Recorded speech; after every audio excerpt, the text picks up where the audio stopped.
Pandemic drinking is up, and now alcohol is being linked to hundreds of thousands of new cancer diagnoses. Dr. Therese Bevers with MD Anderson Cancer Center joins us live to talk more about this. Good morning to you.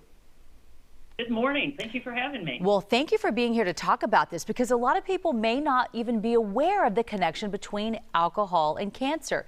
Now, in this new study, it suggests drinking is to blame for 740,000 new cases of cancer in 2020 alone. How can you tie those with cancer, or how can they be tied to cancer? And is that number surprising to you? So they looked at cohorts and did epidemiologic studies linking cases of cancer to alcohol consumption. And what was surprising was that even relatively small amounts of alcohol consumption increased the risk of developing cancer.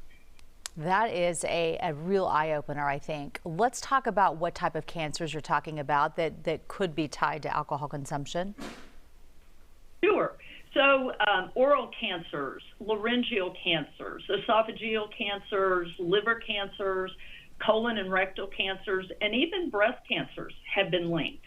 Those have convincing evidence of a link to alcohol. There is a possible link to stomach and pancreatic cancers.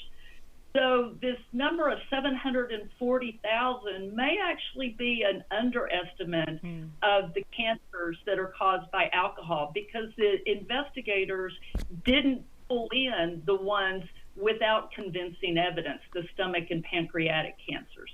Now, you mentioned it doesn't take a lot of alcohol. Is there any way you can give us a better idea of how much you're talking about? For instance, is social drinking okay? Are you talking about heavy drinking?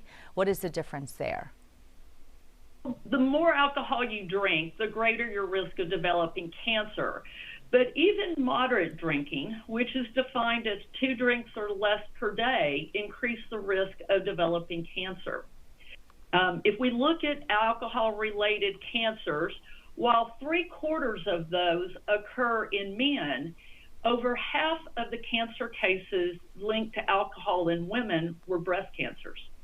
That is a scary thought. Now, what else do you suggest that people do? Do you think that quitting drinking completely is the safest thing to do if you're concerned about cancer, or other ideas to reduce your risks of cancer?